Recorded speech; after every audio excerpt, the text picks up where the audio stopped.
Visitors from outer space. They crash land without warning and can lie buried for thousands of years. Steve! Here! I got one! Geoff Notkin and Steve Arnold live to unearth these space rocks. They are the Meteorite Men. On this adventure, a rare event is caught on tape. 2 fireballs are recorded on multiple sources, and the guys spring into action to hunt for the valuable space rocks that just landed. It's literally money falling out of the sky. Steve races to Virginia. Where did it hit? It hit between the 2 dormers. I mean, it was like an explosion. Geoff heads to the brutal Sonoran Desert for pieces of the Tucson, Arizona fireball. Bad news, it's about 107 degrees. Then the guys drop everything and meet up in Texas to find very valuable meteorites from an extraordinary daytime fireball. Ah, there gotta be somewhere out there. Dude! Wow!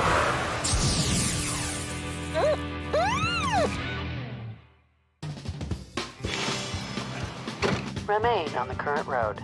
Meteorite hunting partners Steve Arnold and Geoff Notkin are embarking on what may be one of the toughest expeditions of their lives.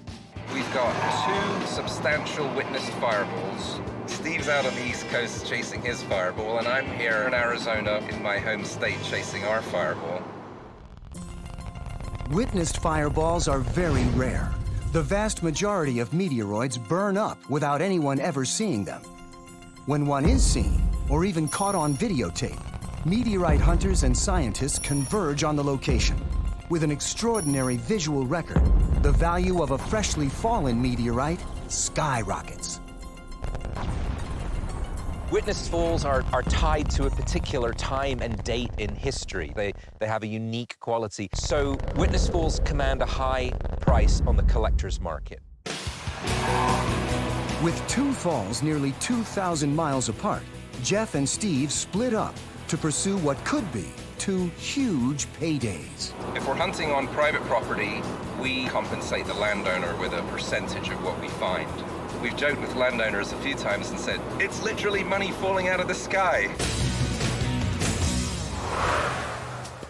Money in the form of a meteorite did fall out of the sky on January 18th, 2010. A fireball was seen by thousands on the East Coast. But in the small town of Lorton, Virginia, just 17 miles from the White House in Washington, D.C., doctors working in their offices didn't see a thing, but they heard it. Smashed right through their roof, crash landing in exam room number 2. Yeah, it was about the size of a mango. Dr. Ciampi and his partners have leased these offices for It was years. about this size, and it was broken into maybe 3 or 4 pieces. So it was obviously going, you know more about it than I do. Sure. You Well, said it was going like 200 and something miles an hour. probably between 200 and 300 miles an hour, and that's going to have enough inertia that, yeah, it's definitely something that size is going to punch a hole. So where did it hit? It hit between the 2 dormers, probably Okay. about maybe a foot out, maybe halfway up the 2nd dormer. Okay. And that's where it hit, and that's where the hole was. And actually, it went through the firewall and this in the ceiling. Uh-huh. It hit the carpeting and the cement. I mean, it was like an explosion. All right. And the owner of the building was very good. He got somebody to fix the roof within a few hours. So Okay. the hole was gone. So. This half-pound meteorite is very valuable, and the debate over ownership started almost immediately. The doctors who leased the offices claimed the space rock is theirs and reportedly gave it to the Smithsonian for what would have been $5,000. The landlords say it's their building, their rock, and they'd like it back. All meteorites are worth money on the collector market. And a collector can be a museum, it could be a researcher, or it could be a private individual that's building a collection themselves. The ultimate value will be determined by supply and demand. If there were only a few pieces, it would be worth $10 to $20 a gram. If it's the only piece, $50 a gram. If it's the only piece and it so happened to smash a building, $100 a gram. 300 grams, $100 a gram, it's a $30,000 rock.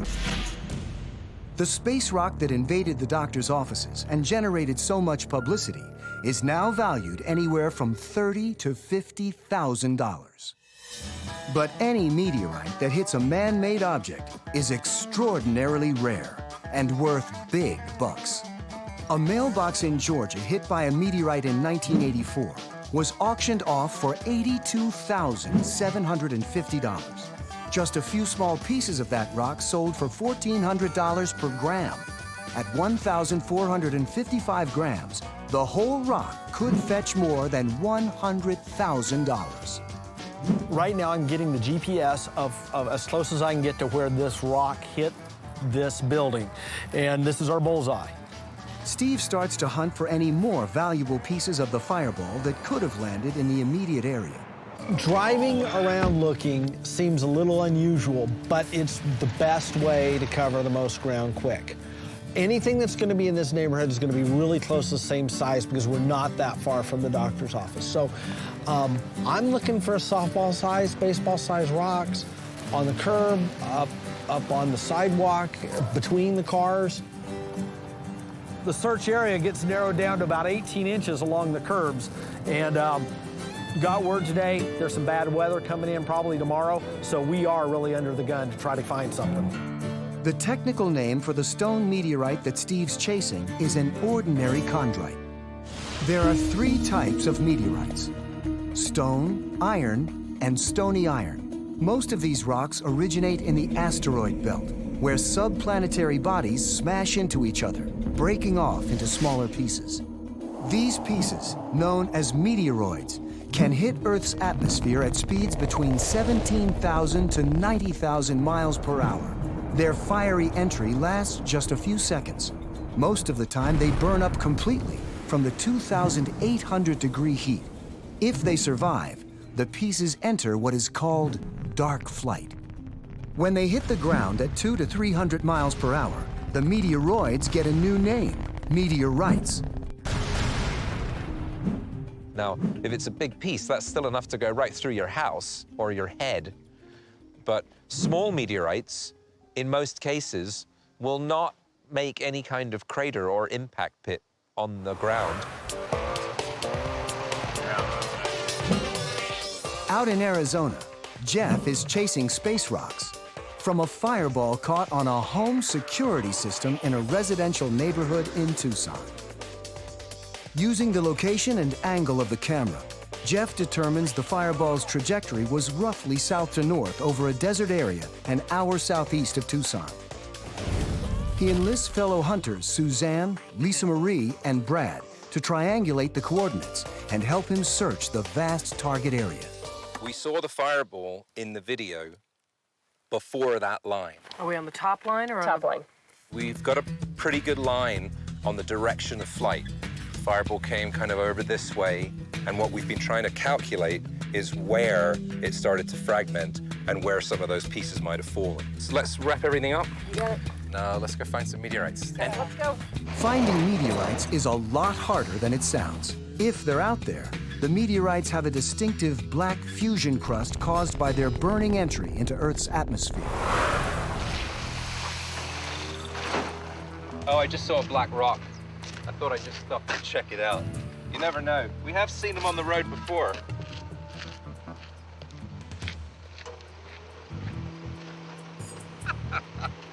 It's a airship handle. Well, it was very black. That looked kind of like a meteorite sitting on the side of the road. That's a keeper. One of my meteorong.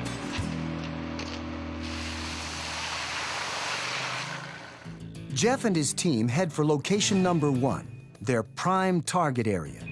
Meteorites found just after a fresh fall are worth 2 or 3 times more. Anything recovered now would be worth a fortune.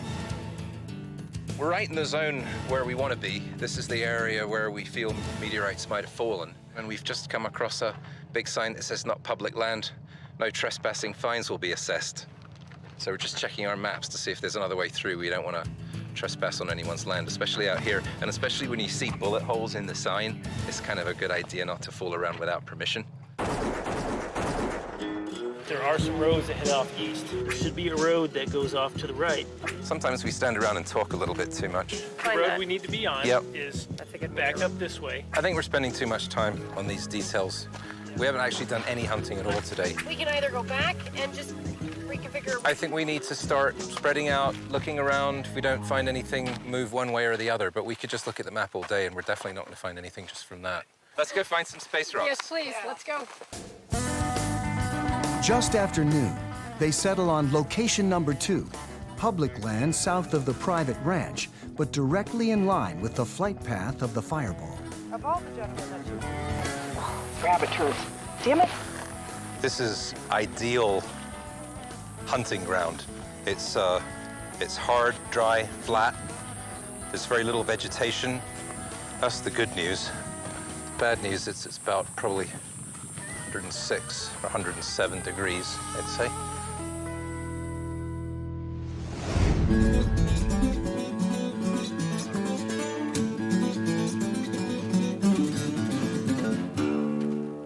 Wow, that looks uncomfortably like a meteorite, but isn't. Yeah, I was really happy for a minute. It's magnetite. I know. Wow. I like this out here, and it might be worth coming back here, I think, and hiking it out, but we've got pretty heavy rain potentially gonna hit us, and it's sort of close to the end of the day. A thunderstorm, or gully washer as the locals call it, is brewing in the mountains nearby and could flood the roads. On their way out, the team spots a very promising black rock just off the road. You're not going to believe this eyesight, man. See no trespassing. Oh, yeah. Bush. Yeah. See the Little bush sitting up like this. See the big. midway up the hill. Yep. I don't I know. tried it with binoculars. I couldn't tell. I don't really think so. I'll try with my binoculars as well. I think it's unlikely, but I'd kind of like to know either way.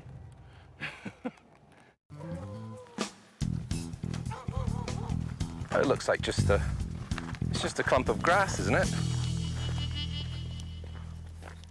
Is that what he saw from the road? It's just a plant. It was a really weird plant. It was about this big and it was extremely dark.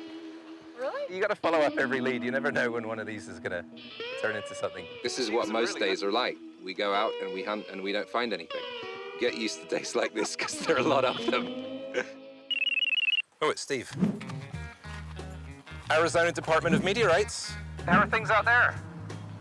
Well, it's a little frustrating. We got all this really good intel, but it would take us a year to hunt a square mile out on this. It's just ridiculous. It's so rocky and brushy out here. It's tough going.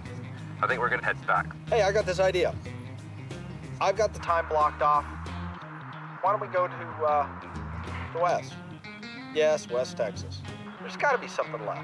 And I got a good feeling. Excellent. Okay, see you in Texas. Okay. Thanks, Steve. Bye. The toughest part of meteorite hunting is making the decision to end a hunt without finding space rocks. There is always a hesitation. Is this going to be a good one? Is it a bad one? Do we go? Do we stay? Do we wait? Sometimes it all just comes down to a hunch. Steve and Geoff meet up in the small town of West Texas. Population, less than 3,000.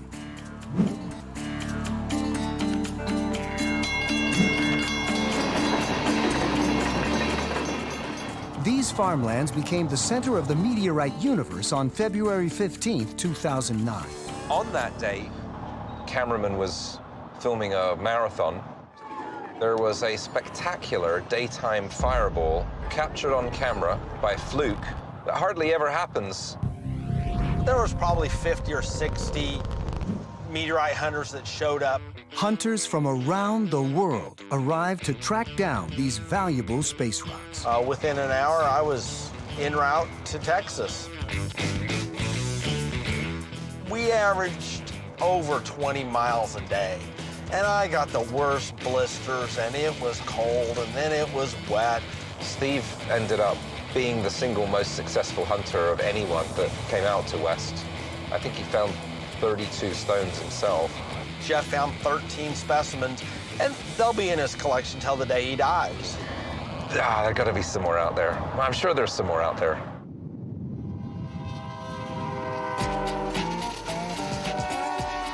It's been 7 months since the guys first hunted meteorites around West Texas. When they were last here, they found at least $65,000 worth of space rocks and are convinced they left a lot behind.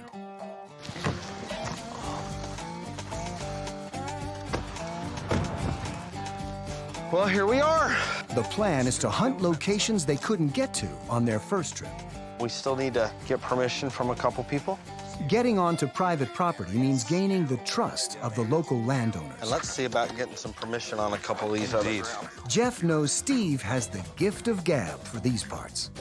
Steve speaks the language of the guys in these rural places. He grew up in Kansas, and he just manages to connect with these people, and they immediately like him, and then they want to let him go and traipse all over their land, and it's great. We are needing to do a little bit of looking.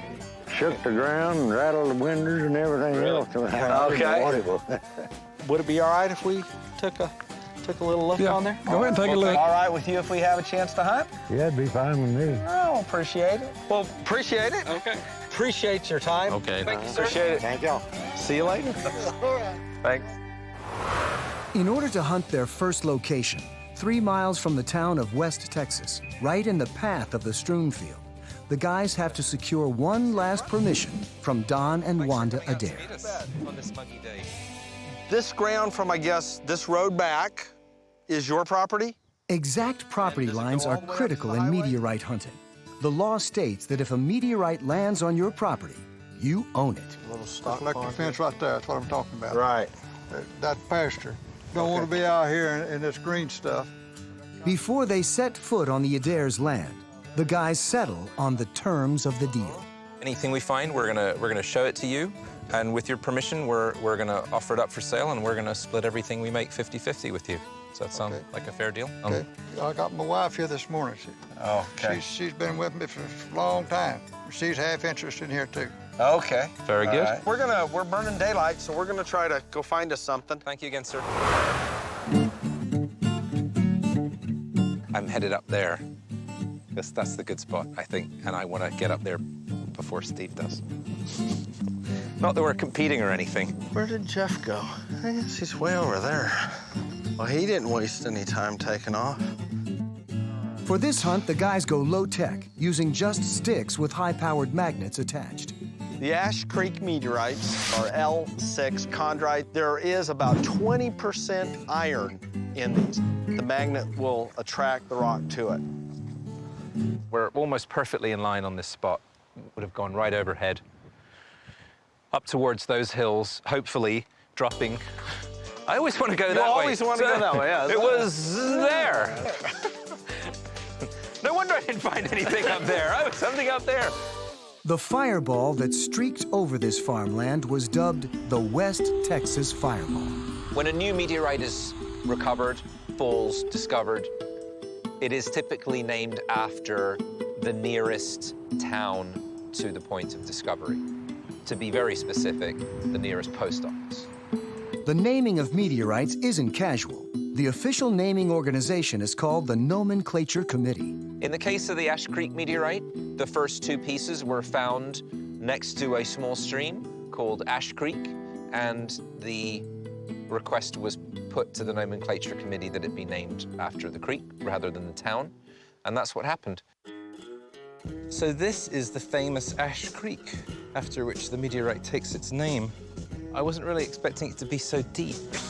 I thought it was gonna be like a little stream. Often the best place to find meteorites is right where they were found before. Amateur hunters can miss big finds. Just mud, muddy stuff. That probably wasn't the best idea of my career.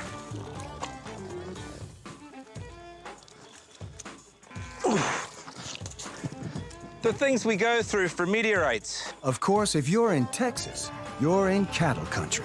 Most of these farms have large herds that have been trampling this ground for months.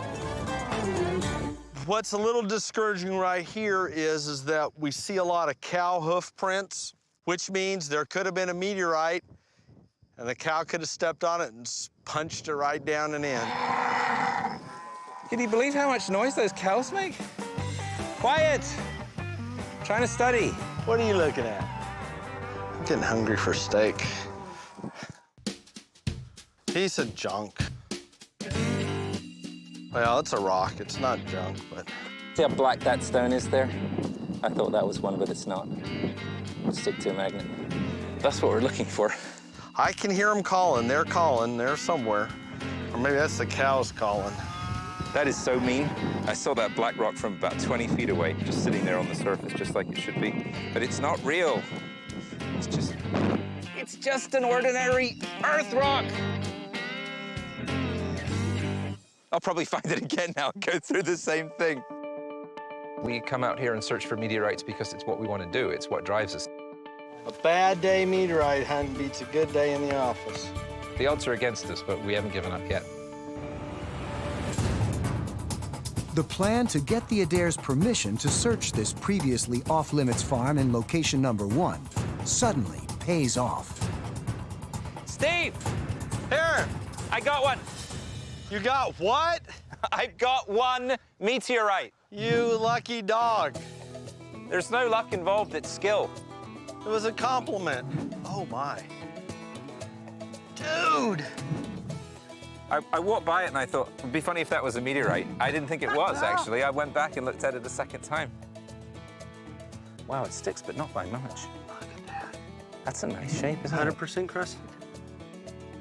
Meteorites are my great passion in life. They're the most interesting things in existence as far as I'm concerned.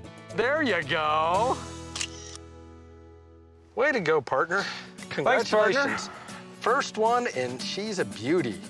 Steve pulls out a stone from their earlier hunt to compare. Oh, look at that. Weathered. Yeah. Quite a lot of rust. I didn't think it would be that terrestrialized yet.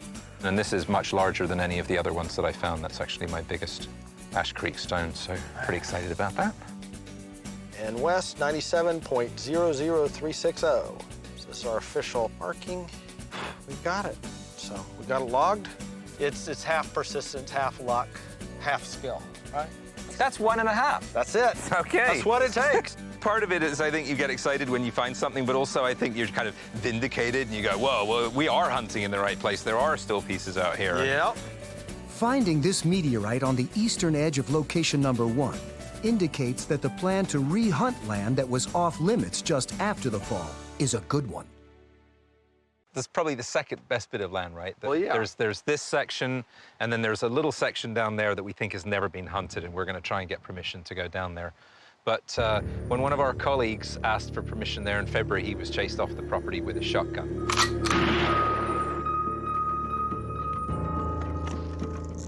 Well,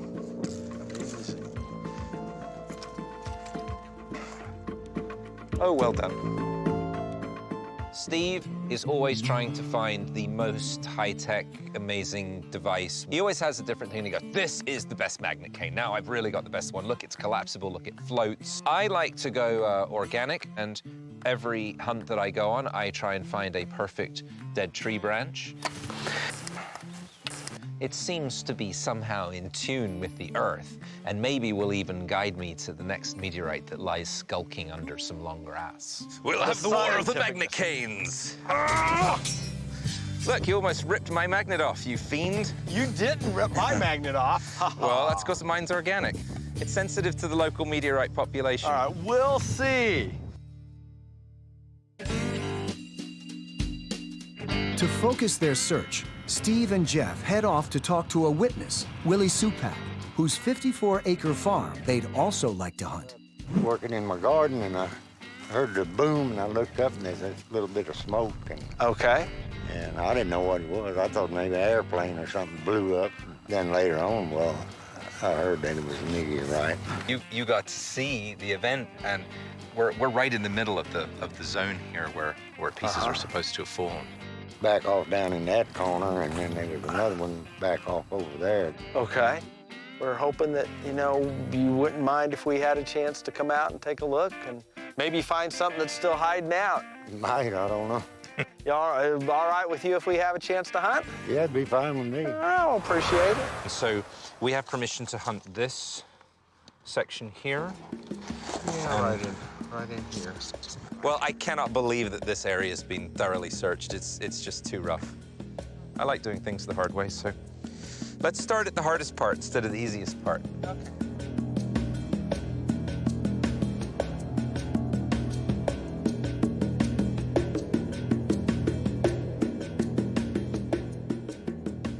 After several hours of searching on Willie's property, Steve has spotted something interesting. Jeff, come here. What have you got? Does your magnet stick onto that? That doesn't look like one. Wow. I found a good wrong as well. Look at that. I saw that in the ground. And it looked like shiny fusion crust, but it doesn't stick to a magnet either. No, it doesn't. Well, part of the challenge is trying to figure out how much these may have rusted since we were here last. I was just wondering that. I was figuring they're going to be brownish now. The longer a meteorite lies on the surface of the Earth, the more it becomes contaminated by terrestrial elements, oxygen, water. That's why meteorites should be recovered quickly after the fall. They will decay, they will rust, and over time decompose and fall apart, and there will be nothing left.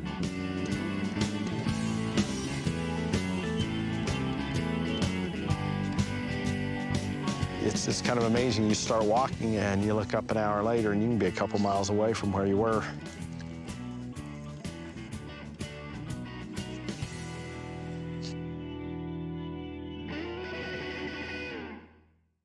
Catching the West Texas fireball on videotape was pure luck, but catching it on Doppler radar was a scientific breakthrough.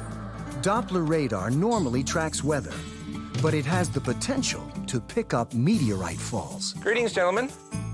The guys could someday use this technology to find thousands and thousands of dollars worth of meteorites. We actually have an image here of the meteorite that was collected on radar.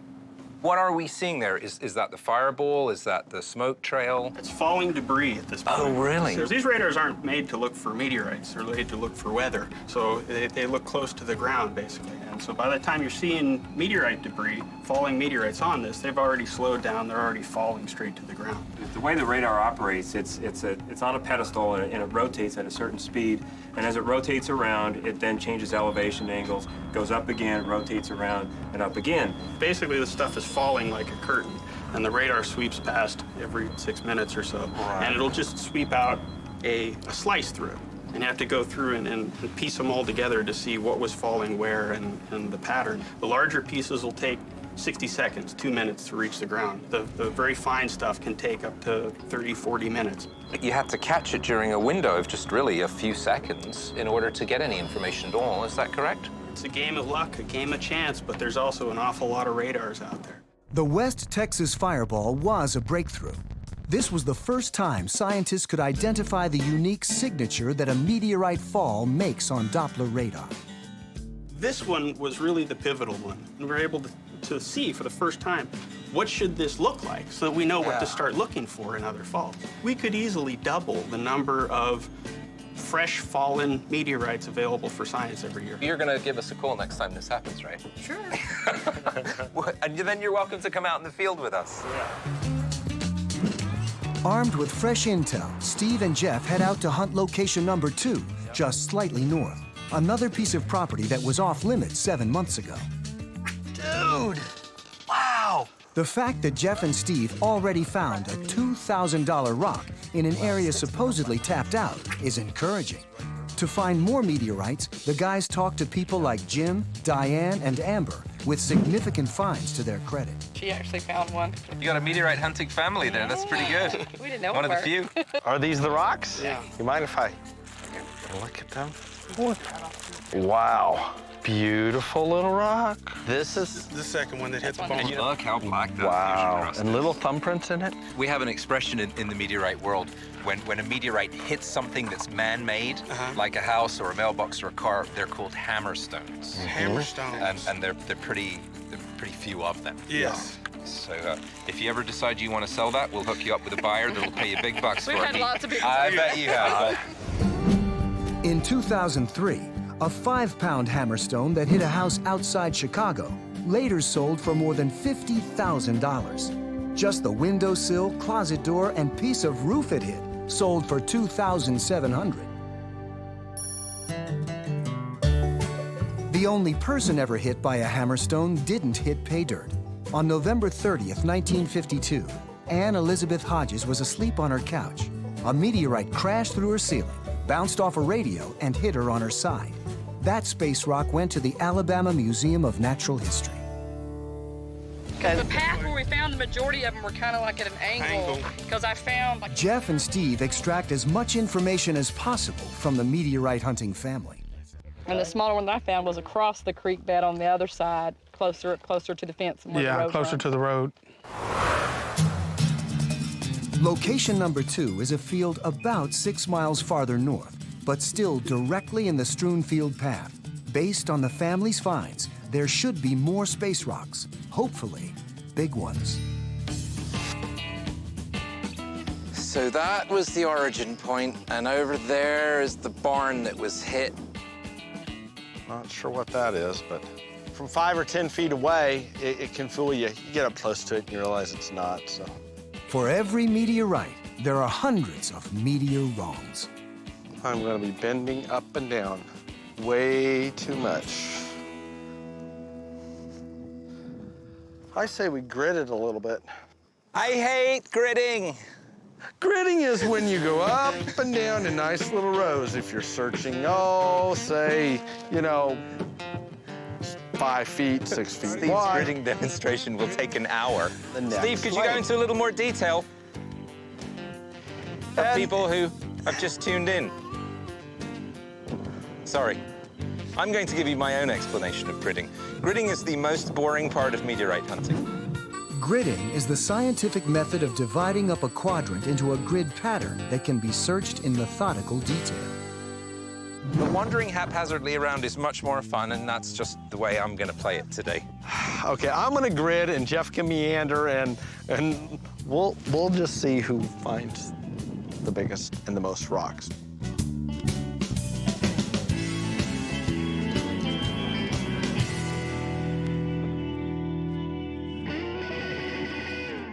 This is just about exactly where I want to be. We're in a straight line from the path of the fireball. And as we go in this direction, we expect pieces to be larger.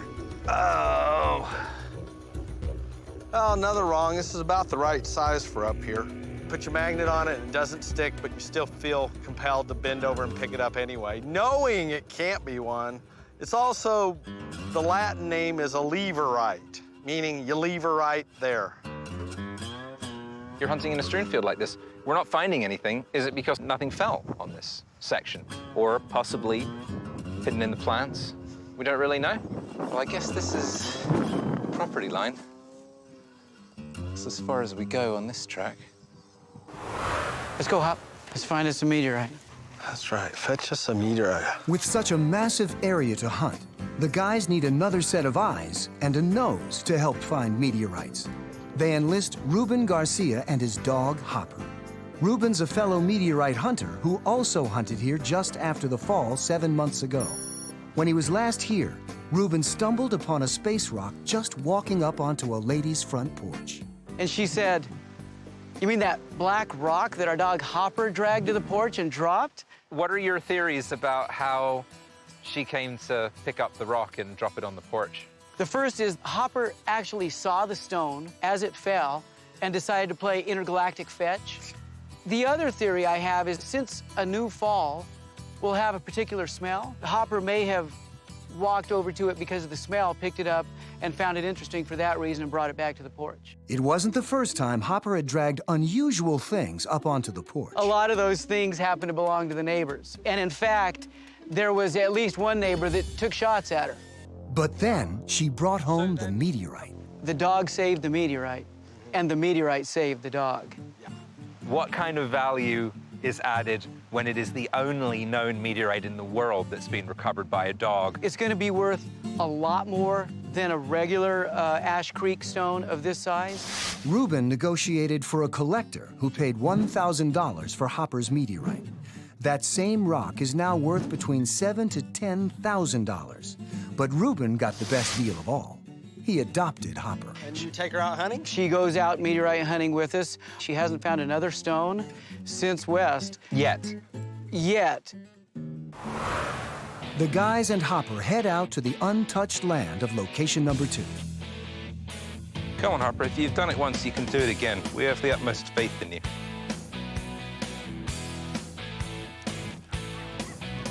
Boy, if there's one here, we're gonna find it. I promise you that.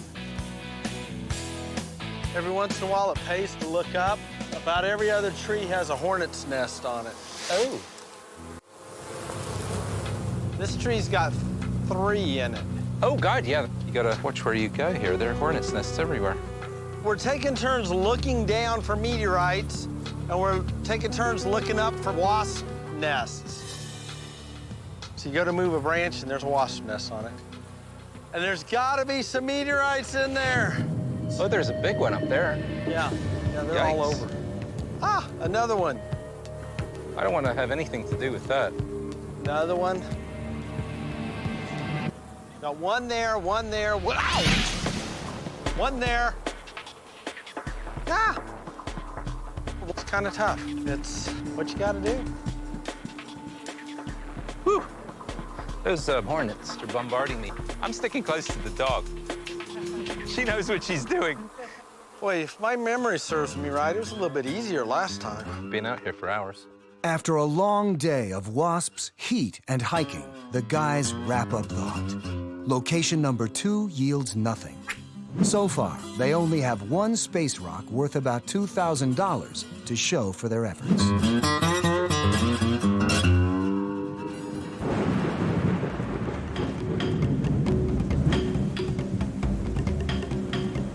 Morning brings a new challenge, rain.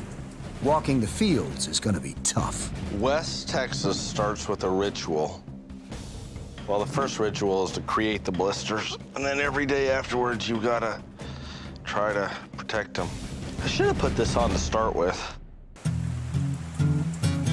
Despite the thunderstorm, there's one last place they're determined to hunt. Location number 3.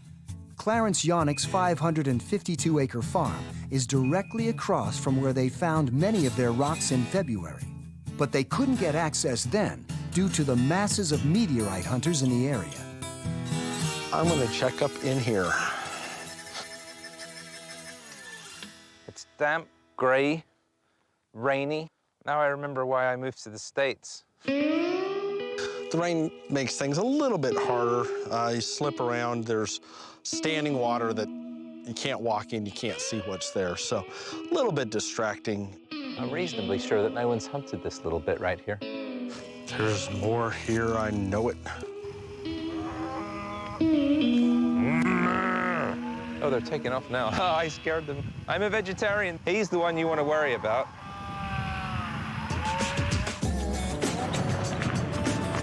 Got Hitchcock's The Birds on the west end and Attack of the Killer Cows on the east end.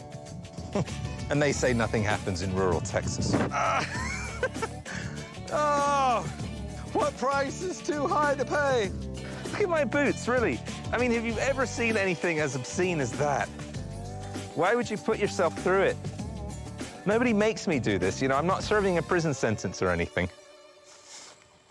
Get lost. What are you moaning about? Oh, some bees or something bothering me. Well, I don't know what's worse. A bee bothering you because you eat honey, or a cow bothering me because I eat cow. But we don't kill the bees in order to get the honey. Well, that's true. They're handsomely compensated for their work. The beekeepers build them those fancy bee houses to live in. Oh, I just opened a Pandora's box. He's gonna go on and on and on. It's very artistic.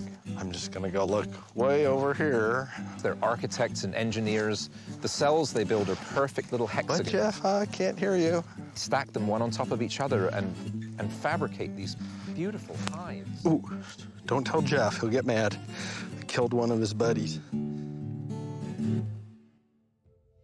The guys are confident they're right on top of big space rocks, but frustration mounts. We're getting at the end of our expedition, and so it's like if we're gonna find something, we gotta find it pretty quick. I cannot believe that there are none in this field. It doesn't make any sense. There's another wrong. It certainly looks like the color's right, but the shape is weird. You start to just crack up a little bit after you've been out here for a long time doing this.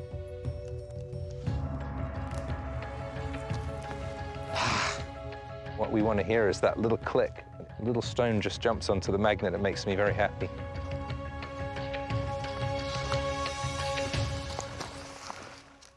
Geoff! I'm busy. Geoff! Geoff! Look what I found! I told you they were down here. Excellent. How cute is that? Wow, it's really not that oxidized. Isn't that surprising?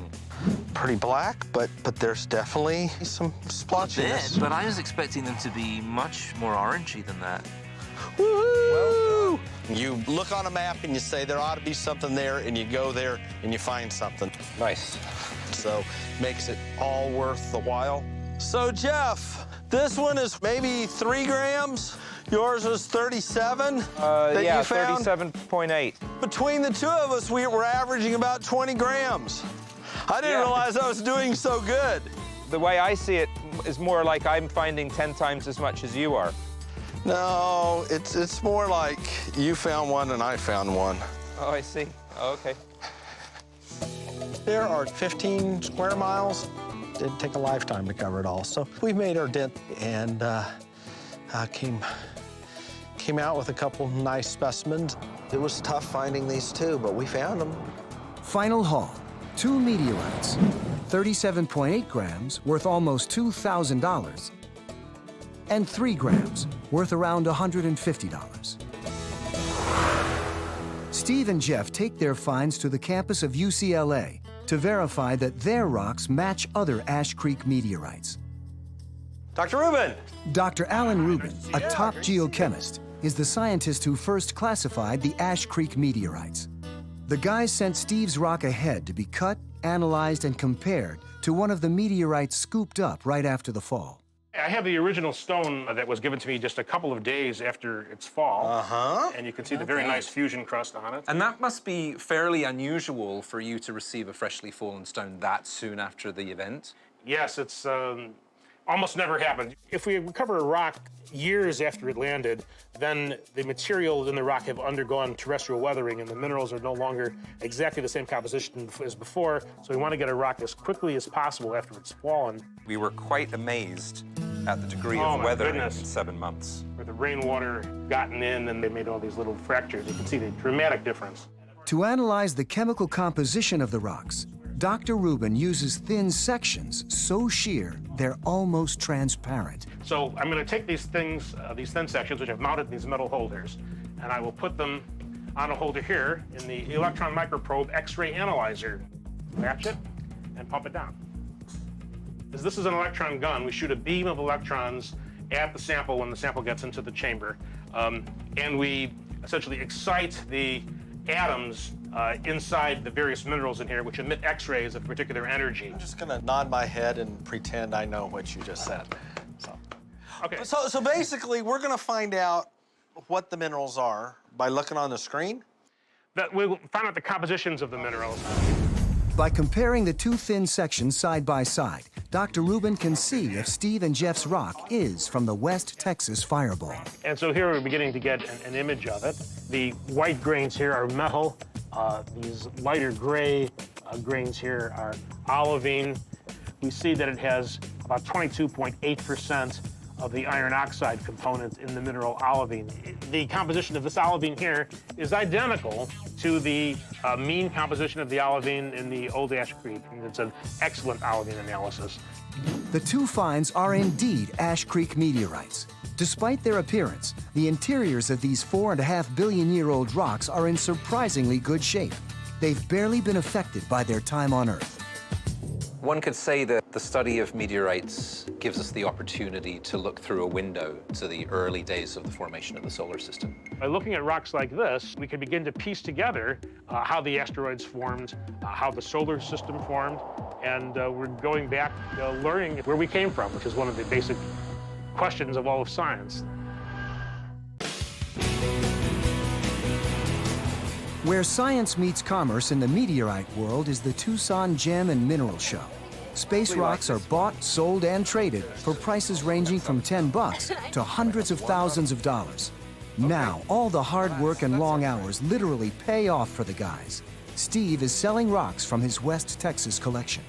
It's a place where people can put their hands on something. And when you get to compare side by side, oh, I like, and especially meteorites, there's some little nuances that a lot of people like to come and physically examine, compare prices, compare size, that kind of thing. Buy, sell, trade, barter, it's fun. These are them. These are the West Texas meteorites, what I have left of them. Yeah. I found quite a few West Texas meteorites, and so that was one of the things in my inventory. Now, I sold quite a few. I still have some inventory, so I'm coming here. This is the first big show since the fall, so, you know, it's an opportunity for people to examine these in person, and I've got some to show them. So that would have broke right at the very end of the burning, just enough to just toast it a little bit. But oh yeah, there's some rollover around the edge there, just around where it... What is this one with the second fusion crust? How much is that one? 47, 13.5 grams, 55 a gram, $742. Yeah, that's a candidate. Let's think about that one. And yeah, I really like this one. Let me take a look at this. I didn't really look at it. Let me take a look. Did you find this one? Yes, I did. So that makes it more interesting to me. I think this is the one. You like that one? Yeah, I like that one a lot. All right. Jim had a price range and a type. He was interested in 100% crusted stone, $792. His price range was about $600 to $800, and happened to find one at the top of his price range that he really liked. The one I picked had a nice shape. It wasn't just a flat block of rock. It had projections and points and things on it, and it was fully crusted. Didn't have any defects in the fusion crust. Daylight fireball. Yeah. Everything's perfect on this. This is as good as it gets. It was one that Steve actually found himself, so that made that stone more important. There you go. Thanks a lot, Steve. Always a pleasure. He was happy. He got his rock, I got a pile of money, and we both go our separate ways. And I got a little bit of money, I can fund the next expedition, hopefully find another one and come back and sell it to Jim or to someone else next time.